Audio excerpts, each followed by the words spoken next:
The MoneroTopia guest segment is sponsored by Cake Wallet. Store, send, receive, and exchange your Monero and Bitcoin safely on iOS and Android too. Cake Wallet is open source, and you always control your own keys. And you always control your own keys. Alaska and Shortwave are our special guests today. I'm humbled. Always special. So I had this theory built on top of the theory about, so let's just say, and I have no opinion on whether or not this is the case, but for the purposes of this conversation, let's say the Zcash pump is an attempt at diffusing the whole Monero circular economy thing, diffusing a price pump for Monero, which very well could be. I could see that. But with my subtitle there, Z Trash buys time, one of the things that I see happening, because I'm like the permanent bullish, Monero is the future, blah, blah, blah. This actually is an excellent way for us to avoid the limelight long enough to get FMCP in place, figure out what we want to do about further diffusing the, diffusing the mining situation? Not diffusing, dispersing. I think you guys know what I'm trying to say there. Decentralizing would be a great word for it. This really does buy us a lot of time to prepare for a wider adoption. And I've noticed that people who are currently using Monero just didn't really seem to care about the reorgs, even the ones who understand how like dire the situation kind of is. I mean, the big thing to do with the reorgs was just wait a little bit longer. So sure, your Monero's not safely confirmed within 20 minutes, but within 40 minutes it's safely confirmed or whatever. Haveno just moved up from 10 confirmations to 30 and called it a day. Yeah, like, and that's kind of what I was thinking too, as far as with the reorg thing. It does push the confirmation time, but it also causes us to revisit the idea of, remember a couple of shows ago where Arctic Mine was on here, and we were talking about changing the time on the blocks and like the pros and cons to doing longer or shorter or whatever. I don't know if you guys remember that, but yep. I had been saying for a while that not only improving the tail emission, which everybody freaks out like it's blasphemy, but I still think that it needs to go up. But then also changing the timing on the blocks, you could totally just mess with it a little bit to make it much more difficult to profit from producing orphan blocks, which it's already a loss, but you make it even more expensive. And you incentivize honest mining by pumping the tail emission. And I'm willing to die on this hill that like Monero should at least be closer to gold in its tail emission. And now we have several months of evidence that like, yeah, nobody cares if there's a 3% inflation on gold. Nobody cares. They're still buying it. They still love it. They're still using it as currency and savings and all of that. And honestly, I think Monero would make a better case for going higher than gold does, for the simple reason that almost all the gold ever mined is still either in a vault or in circulation. It has basically no waste. I mean, if you've ever been to India, you'll see people that go to where smelters used to be, and they'll sift the waste out of where the smelters were to try to get just a couple of little flakes. Like gold is extremely efficient at being recycled. Monero is lost all the time. And that alone kind of says it should at least match gold, because gold doesn't go anywhere, but Monero gets lost periodically. And you're not about to find it again. You're not about to recover lost Monero. It just doesn't happen.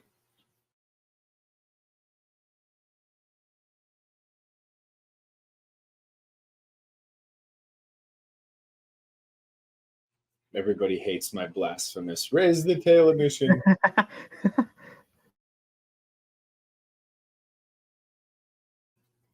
I just think that there's like vestiges of Bitcoin in the idea of keeping it low, you know, and what really freaked me out was when people were more open to the idea of, as opposed to raising tail emission, they were more interested in raising transaction fees. And it's like the transaction fees being virtually zero is easily one of the biggest draws to Monero there is. And it would have less of an effect on the incentivizing mining than raising tail emission anyway. So like, I think the idea of raising transaction fees is where the blasphemy is.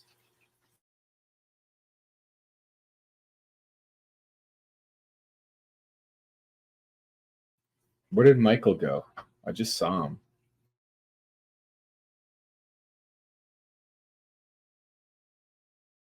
I don't know. He was up here and then he bounced that way. Here he is. Here he is. Yay! Michael, what's up, man?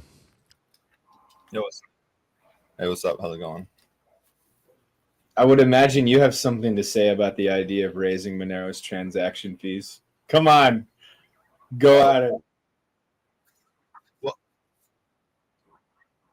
Well, I'll pose it with a question. Well, I could just talk on that subject, I suppose. I just freestyle it. One sec. I'm gonna hear myself talk because there's a slight delay. Yeah, fix your sound up a little bit on your side. Yeah, is that better? Sure. Yeah. Sounds good to me. Oh, I know. I got YouTube up too. There we go. That's, I think, good. Okay. You can hear me? I closed YouTube. Yes. Okay. Yeah. Was that background pic taken in Alaska? Is that southern Alaska behind? Yes. behind If it? you go right above where Canada is to the southest part, this is basically Alaska. So, Yeah, that's the Aleutian Islands on the Yeah. far east. So it's really it's a nice place like that with the palm trees right there.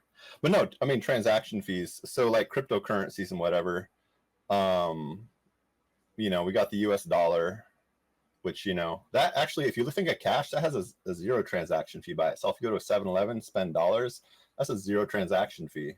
But you can't really send it digitally. But I mean, what's the end goal? So where do you see Monero in 5 or 10 years? Because I'll just say this. It's actually a really easy statement. Because if you think, let's say you want to have Monero, one sec, I got this game going, I'm going to turn it down. But if you have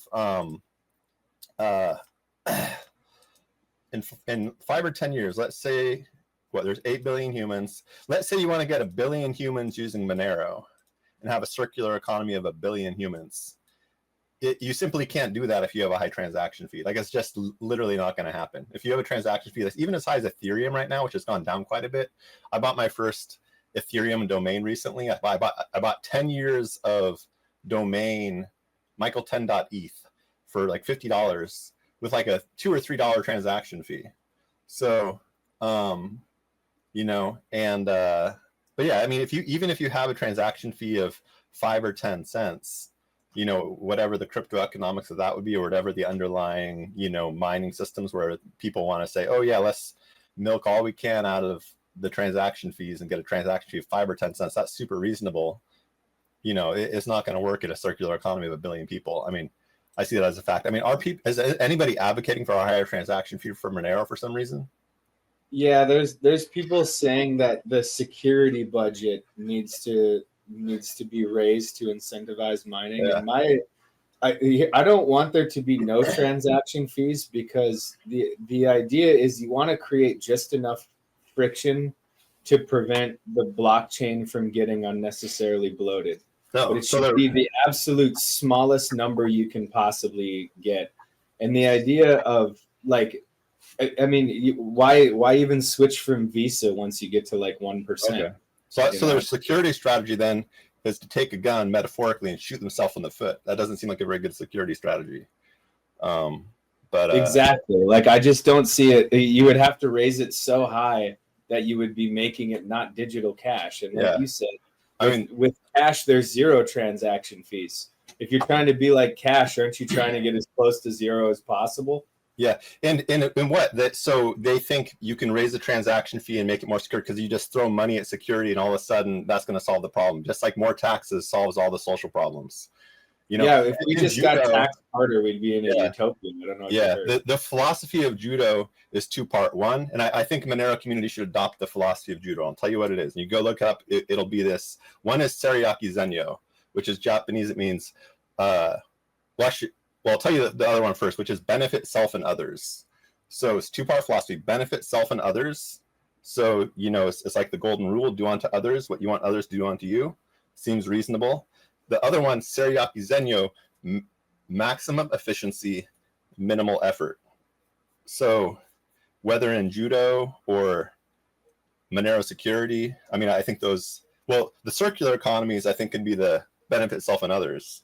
And then the, security and all that, and whatever else, even development in general, or reaching that billion user circular economy, maximum efficiency, minimal effort, and benefit self and others. I think that's reasonable. Personally. See, what I like about the idea of there being a higher tail emission and keeping transaction fees low enough to only provide like a little bit of resistance to blockchain bloat, like the smallest number you can provide, but still enough to prevent people from bloating the blockchain.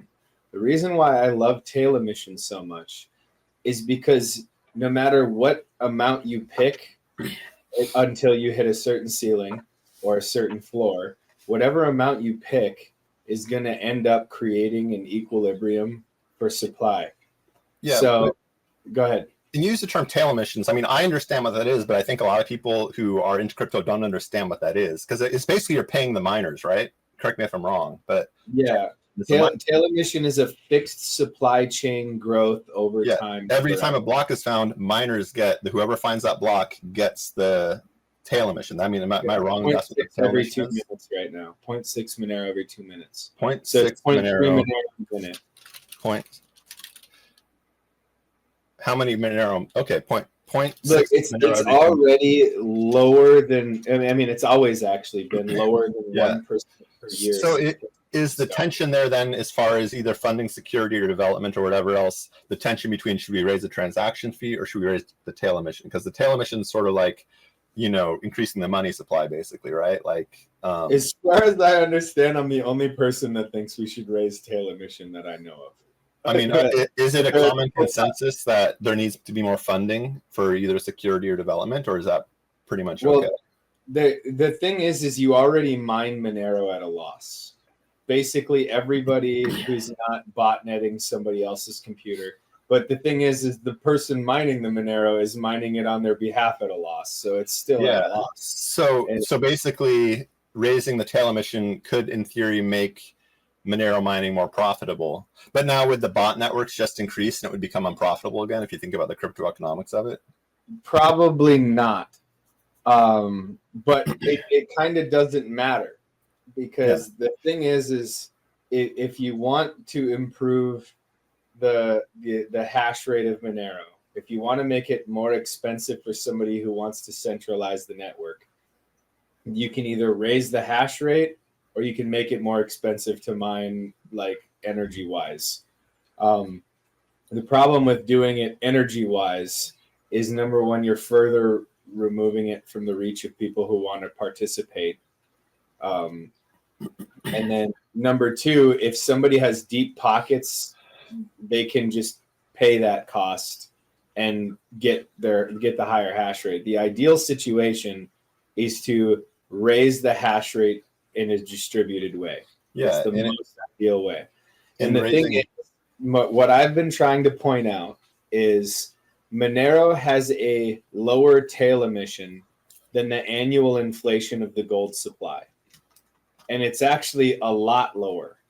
So the annual inflation of the gold supply historically is a little over 1%. But in the last 5 years or 6, I could be wrong about how many years, but it's about 5 years, gold has inflated its supply by 3% per year.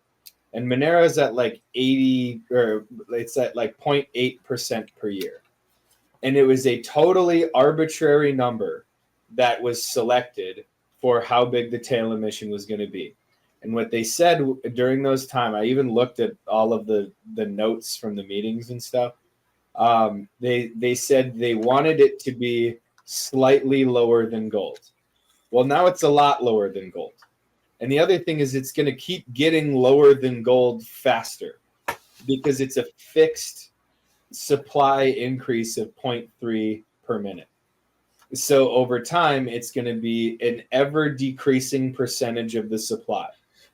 And I am only saying that it would be more ideal to do something algorithmic that keeps it almost exactly 1% over time.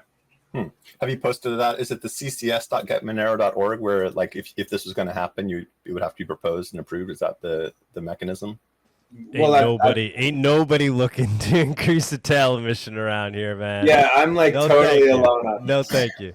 No, okay. So, Doug, I'm curious if you are saying the tail emission is not good. What I mean, so if I'm thinking of the tail emission, and I've thought about mining Monero periodically, and I periodically have, although I don't, barely anything, like it's very almost negligible.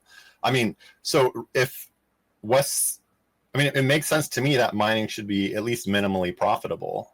So what's the argument for saying that mining shouldn't be minimally profitable? Because if you're saying the tail emission should not be raised, you're basically advocating, no, we should keep mining not profitable. Because I've looked at it, I've done the math myself a variety of times. Yeah, it's not profitable unless you get free electricity or very low cost, like abnormally low cost electricity.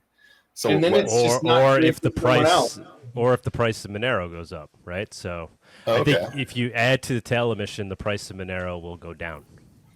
But that's not true. That's verifiably empirically not true. Like because here's the thing.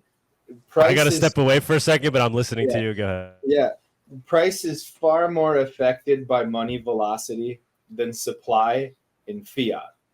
And another good example is gold inflates the supply ahead of and during price pumps.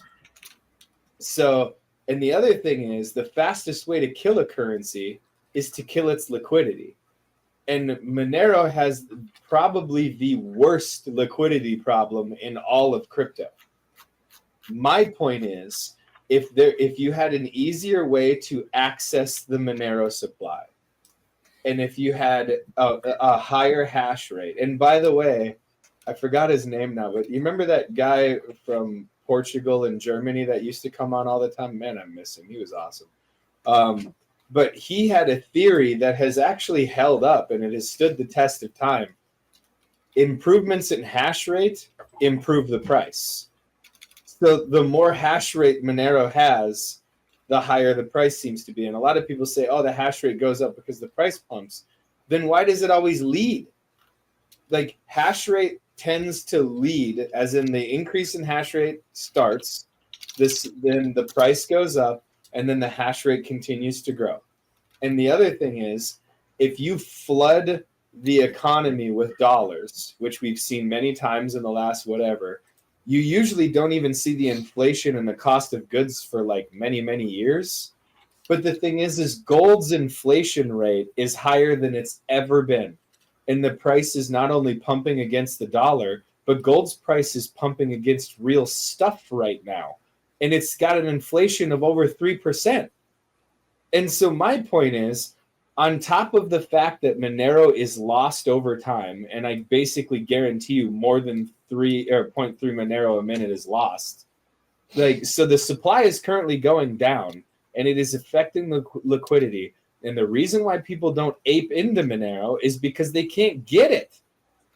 So, like, I can sell Monero in Alaska all day until I have no supply whatsoever, and people are only hungry for more. And what do? They hodl. Like, we have a liquidity crisis in Monero. Although part of that, I would think at least part of that is your own fault. And the reason I say that is because you guys in Alaska aren't willing to get on an exchange to get more Monero. I can understand why, don't get me wrong. But if you were to go on ReToSwap or something and use Zelle or PayPal or Venmo or something, you could get some more Monero. See, but that's another problem that like, and this is actually kind of more like a tech side of things. And I don't know how many times Chloe has to say it, and nobody's like, they think they're listening, but they're not. Like, Monero's technical barrier is already too high. Getting Monero's technical barrier is nearly impossible for most people. Like, it is. So, for example, like, I have trouble getting people to use NewPipe instead of YouTube. NewPipe instead of YouTube is a lot easier than downloading Cake Wallet and taking a payment. Using Cake Wallet is a lot easier than like literally every other wallet. Like, and people say, oh, a lot of these wallets are good. It's like, I've tried to get people to use wallets other than Cake Wallet. No bueno. It never works. Like, Edge Wallet is amazing if you want to be a business person or whatever. But Cake Wallet is like the only wallet that works for a fresh-faced normie. Now, whenever I start telling them, yeah, I can get you some Monero, they're like, okay, where do I buy more? If I start saying things like, okay, well, you're going to go on an exchange, you're going to buy this, Litecoin, and you're going to swap it on this exchange. Or if I say, okay, download Zelle, and they're like, oh, no, I'm not doing that. Like, most people can't use their banking app. Just yesterday, I asked 3 people to send me a map pin, okay? And 3 for 3, none of them knew how to use a map pin on anything. Not like, what is that, like, shitty Apple one? I forget, but they couldn't use it on their Apple thing. They couldn't use it on Google Maps, and they definitely don't know anything about OSM. You know, I use OSM all the time. It's amazing. In fact, usually the directions are better than Google. That's not the point. People cannot figure out how to use any of this stuff. They can't figure out how to send a map pin. They can barely figure out how to read directions when they put in an address. The technical barrier to acquiring Monero is absolutely insane to most people. It's retardedly hard. Right. So when somebody asks you how to use Monero, how to buy Monero, the answer should be, hey, come to me and I'll get you Monero. That's what it is. You'll have to sacrifice yourself and use PayPal or Zelle or Venmo or Coinbase or something to get the Monero, but you can charge a fee of like, a couple percent or whatever, and you can make and that's what your fee will be for getting that Monero for that person, so that person doesn't have to go through the inconvenience of learning it themselves. Currently, I'm averaging a 10% markup on Monero because I'm trying to be generous. And actually, Tux has followed my journey on trying to acquire Monero, and so has Michael. The delay on getting Monero KYC free is often 4 weeks, 5 weeks. Like, at this point, the money velocity and the cash flow on doing that swap, okay, and I've priced it out. It is probably going to be cheaper for me to go get a whole bunch of CPUs and then build them into the water tank that is used for the fire suppression system at the shop that I work at, and then just start mining Monero. The problem is the money velocity sucks, and the return on investment for mining sucks. And this is a place where I get free power, and I have a giant cooling tank in the Arctic.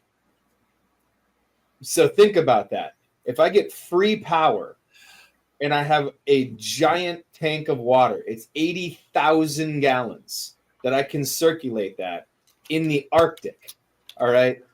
If it's too expensive for me, how expensive is it for anybody else? The only people who are mining right now are botnets and people who are super, super into Monero, like myself. Okay. There is such a nightmare of liquidity. And I'm willing to die on this hill. It is too hard to get Monero. It is too expensive to mine Monero.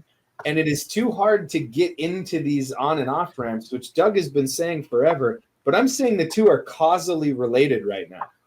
If you were to raise the hash rate by improving, and I'm talking about like a 15% increase in tail emission, it's nothing. It's literally nothing. It's still way lower than gold. And the thing is you will see people ape into this thing because all of the sudden other people can get their hands on Monero other than people who use botnets. All of a sudden people will stop buying VPNs with it because they'll be buying fish with it. They'll be buying chicken with it. They'll be buying bricks with it. You see, like, that's the biggest problem. Your regular blue-collar worker cannot get their hands on it. I know tons and tons of people that come over to my house every day that would buy it right now if I could get the supply that I would like to have. And I mean, I'm tens of thousands of dollars a year into buying Monero, allegedly, according to maybe in theory until the boating accident, blah, blah, blah. But tens of thousands of dollars. I mean, I see the solution coming through increasing the on-ramps, right? Whether that's like Monero ATMs, more local Monero type stuff, obviously Havino, XMR Bazaar. I don't see the solution being increasing the supply of Monero. I mean, first and foremost, you're just breaking the covenant that you've had with the community from day one on Monero supply being predictable, right? And now we're saying, no, that can change at times. It's a complete non-starter, in my opinion. I just created a GitHub issue. I was asking in a large language model, how do the changes in Monero happen? And it's not just CCS. I guess there's a whole variety. So if you go on the I guess the GitHub issue would be a way to hash it out on more than just the discussion of 5 people. The wider community would need to decide, I suppose. Random person tip $3.25 for what it's worth. I agree with Alaskanon that raising the tail emission is a good idea. One reason is that having some inflation creates incentive. We already do have some inflation. Creates incentive to use the currency and not passively just hold it. Main argument against it is that it's generally bad to change things. Yeah, look, I couldn't. I mean, I hope that's Alaska that actually sent that to, but I don't think it is. Doug, listen, guys. If you want to kill Monero tomorrow, let's raise the tail emission as Zcash is pumping and approaching its market cap. That will put the nail in the coffin for Monero at that point. I guess it's your position, Doug. Basically, if it ain't broke, don't fix it. But it's broke. No, it's deeper than that. Yeah. I don't see it as being broken. I think the market will fix that. The marketplace. There's plenty of Monero out there. The price, if people are demanding Monero, then the price of Monero should be going up. What if you're telling me people in Alaska can't get Monero if they're willing to pay for it? Of course they can hear find me out. Monero. When the tail emission thing came out, it was a novel idea. Okay. We knew that tail emission was a smart move for securing your blockchain, keeping transactions low, all of that stuff. The number that was selected was entirely arbitrary. Okay? No one had any data. No one had any modeling that made any sense at all because no one knew what the right number was going to be. And it has not changed. I mean, you could argue that it changed because they doubled it when they doubled the size of the block times, okay? But it was still the same percentage. My point is we now have data, okay? We have real data. And the difference between if you can just change it arbitrarily, no. If the entire community comes together and they say, okay, we've had tail emission only started, 4 years ago, I think, or something like that. We've only had data for 4 years. Oh, you mean kicked in? It kicked in 4 years ago. Before that, the inflation rate was way higher. And the thing is, tail emission has only existed for a couple of years. We have data now. And my only point is, if you wanted to be scientific, academic, and really understand what the right number was, Monero is basically the only blockchain that has even tried this. Nobody knew what the right number was. And my point is, now that I've seen data, and now that we have data, I think that we need to revisit what the right number is before there's what your data is showing. What though? I mean, data is look at Bitcoin. There's a lot. Bitcoin is a lot more data than Monero, right? It's been around longer. It's doing, but just it's not fine, and it doesn't. It has a cap. Exactly. Even worse. Yeah, the amount of transactions for Monero, I'm looking at the bid info chart, it's basically been flat since like 2021. So if you're thinking of, now I don't know if you have other metrics of Monero usage. It's capped out by money velocity. How Yeah. do you fix money velocity? With inflation. Monero has inflation for the purposes of tail emission. There is data proving that it is too low. Or as Alaskanon said, it may actually have deflation. Like it may be that people are just losing Monero, so the price isn't going up because people find it valuable. It's because the people that are using it are having less and less of it and harder to get it, so they're paying more for it. And it may be like, that would cause the price to go up. Defeating agent. So at the current rate of Monero use, transaction use, let's say you're 35, then by the time in 55 years when you're 90, Monero usage in the circular economy may go up like a little bit. I mean, again, look, I'm just looking at the bid info they chart call right it the gold standard, right? They call it the gold standard because gold was the standard for cash. Everybody in the world understood that gold was the most ideal cash. Gold has discovered its inflation rate based on what the appropriate amount of mining more gold to hold its value is.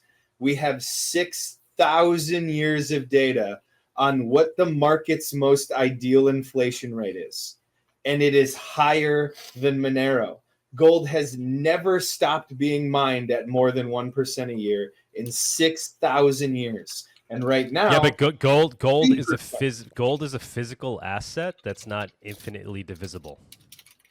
Monero is a digital asset that's infinitely divisible. Well, the thing is gold is technically pretty much infinitely divisible.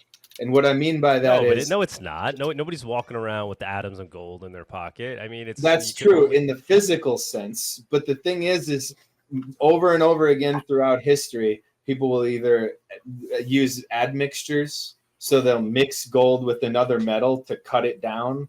Or another thing is people will use like banking institutions, settlement layers, all of this other stuff.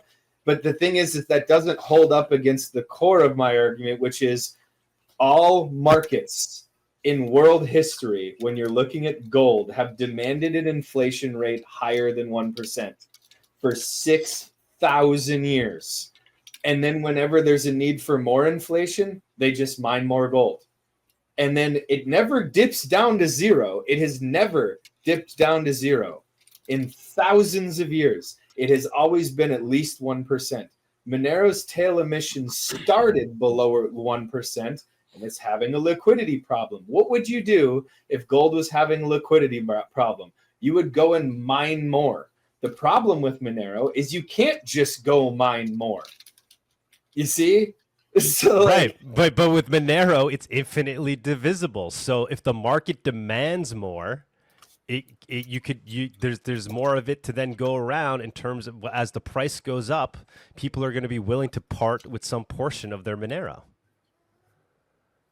Right? But if there's enough demand for it, you're not going to sell your Monero if it's $10,000 tomorrow.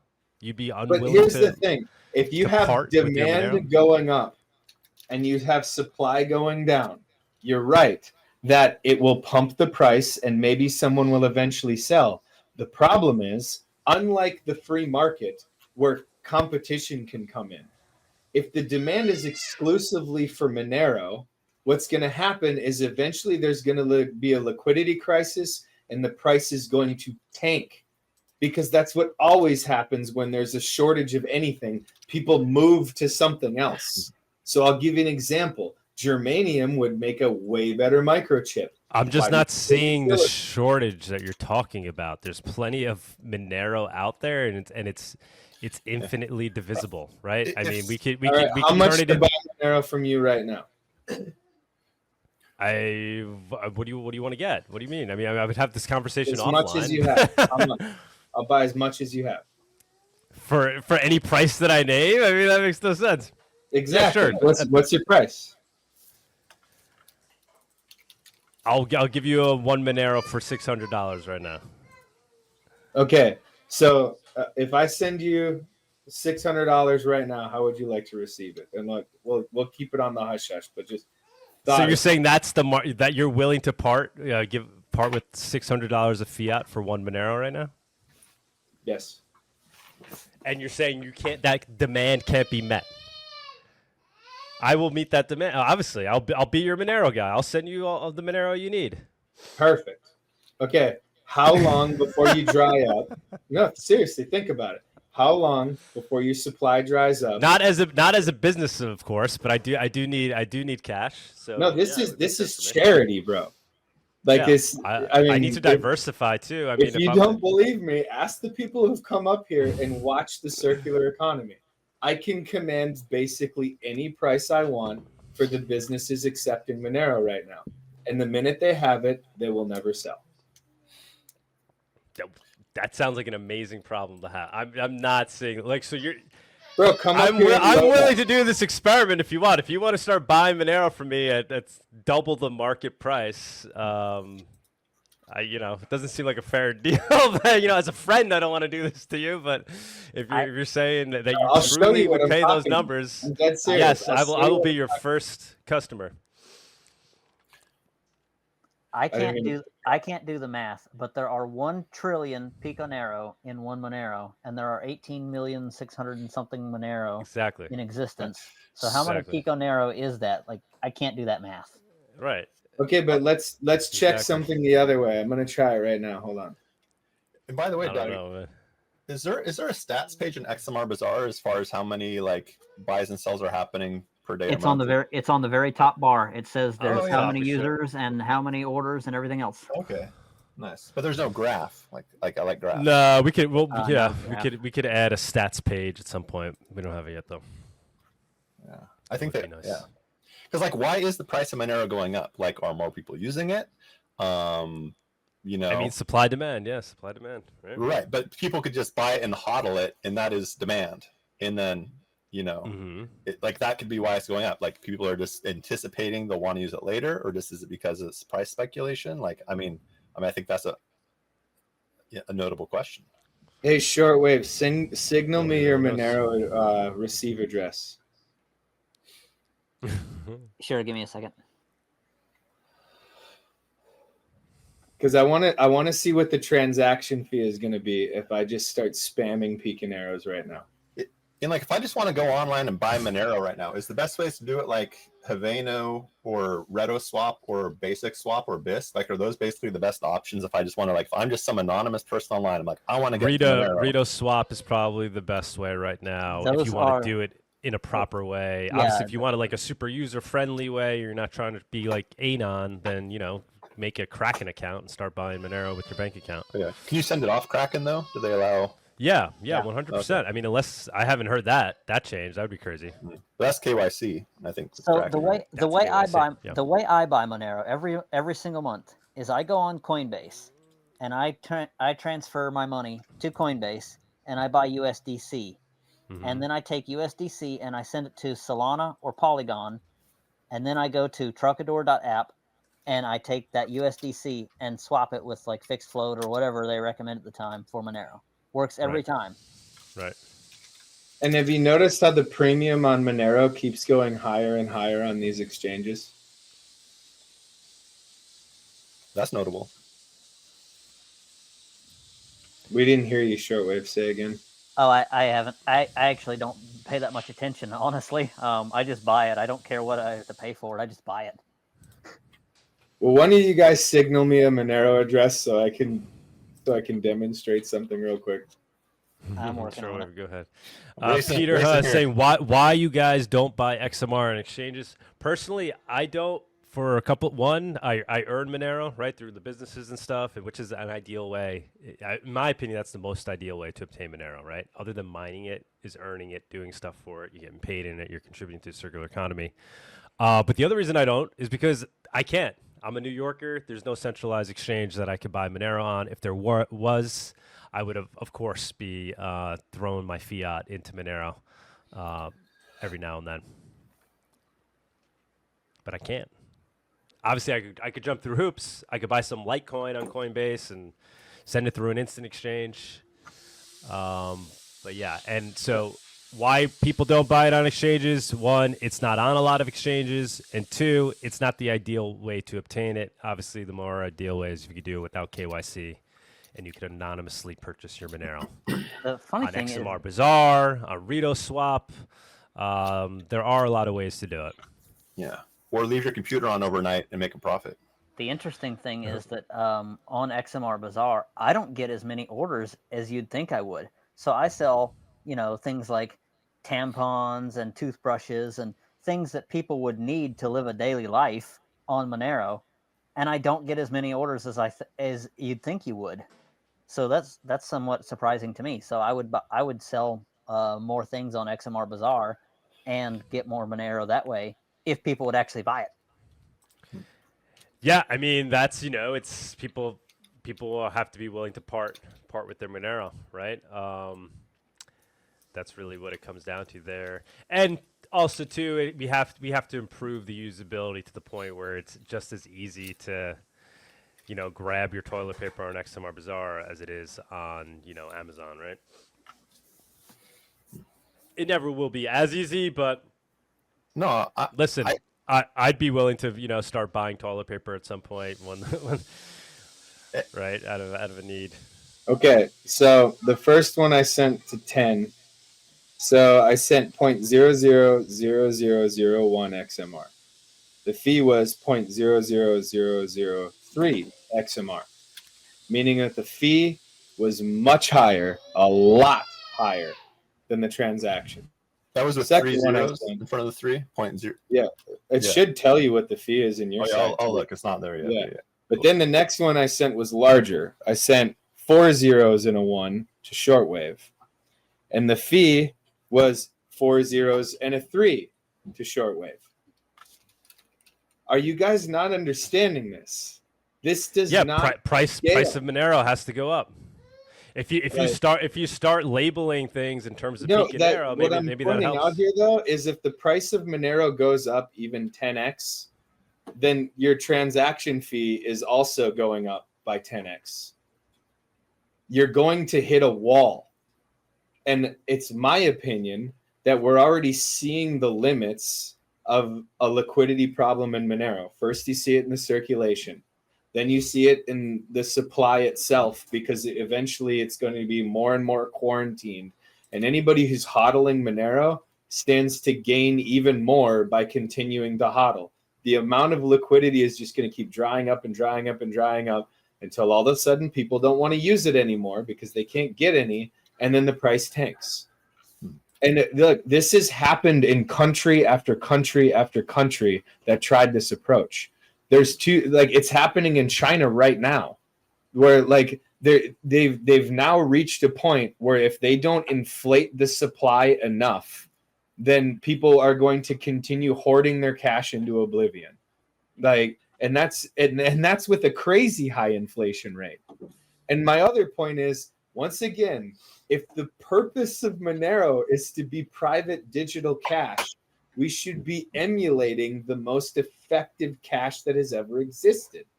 And supplies that don't grow over time don't last as cash. You end up with Gresham's law on steroids, where it's one of the reasons why land prices in certain areas go up, even though a certain distance from those cities, the land prices never go up, is because people want that specific location. It doesn't matter how much land is available. They want that one location.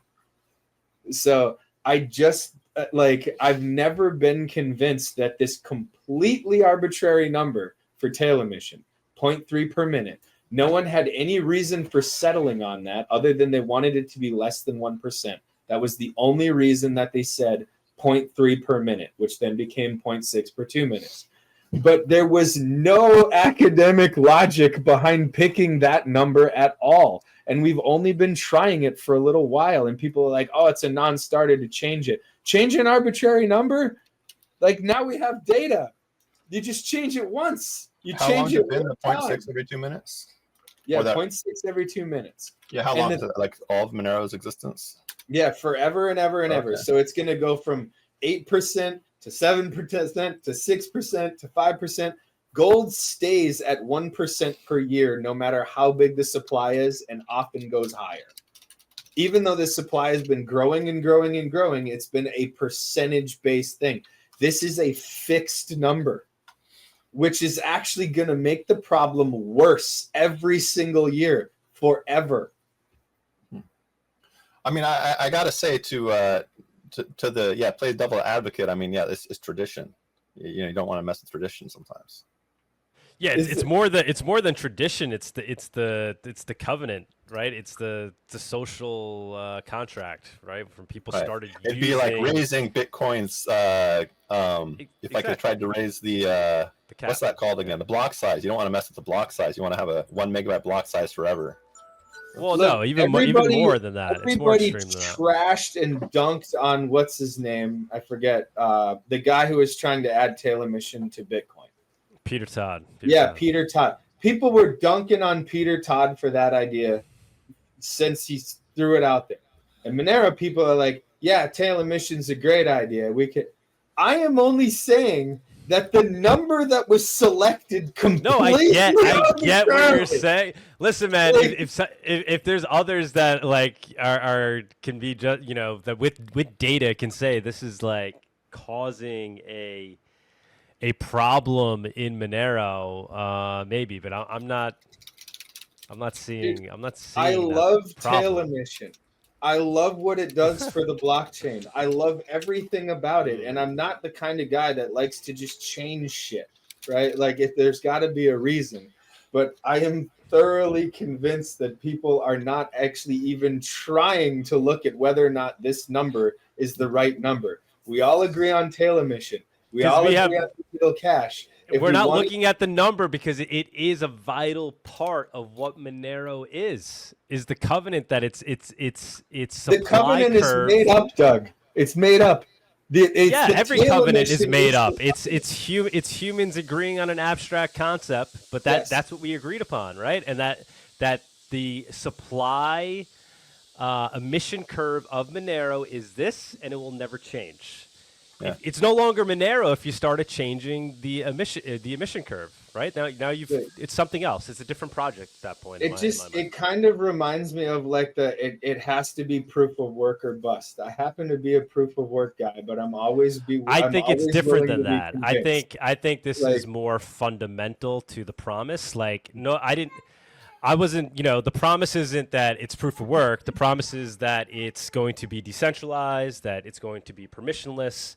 Proof of work is a means to that end. But here's the thing. But the promise is that it's going to have a fixed supply curve that can never change. That was the promise. Yes, but if one promise is conflicting with another promise, which I think what is the promise that it's conflicting with? What is the promise that it's the primary function, if I'm understanding Monero, the primary function above all else, private digital cash. That's the number one goal. Okay.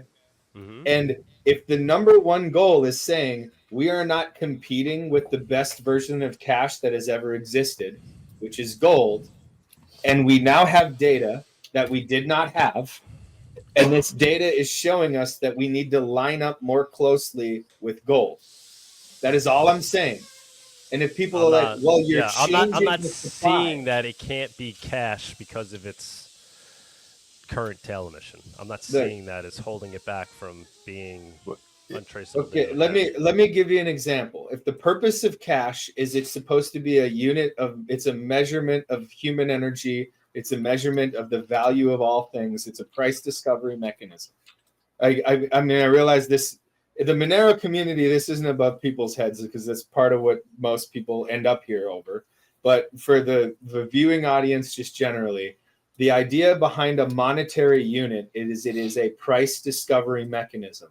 It's hard to know how many chickens for a boat, but if you can value a boat in your currency and you can value chickens in your currency, you can come up with a number and you don't have to trade chickens for boats. Everybody understands that, okay? If the purpose as a price discovery mechanism for cash is that it should value all things equally, well, more goods enter the economy over time. They always have and they always will, because human energy leads to the deployment of capital for the purposes of creating more goods in the economy. Okay, that goods supply, the whole supply of all goods, is inflationary, and it will always be inflationary. The question is, how inflationary? Tail emission already concedes the idea that your money supply must increase. We connect that to securitizing the blockchain because the security of the blockchain is part of the value proposition of Monero. I am saying the security budget for Monero is undervalued, and I am saying that the supply is currently overvalued relative to goods and services, which is actually suppressing the price of Monero. That's what I'm saying. And we have proof now. We didn't know when tail emission was created for many years, actually. Tail emission was created way before it was implemented, okay? And the number that was selected was completely arbitrary.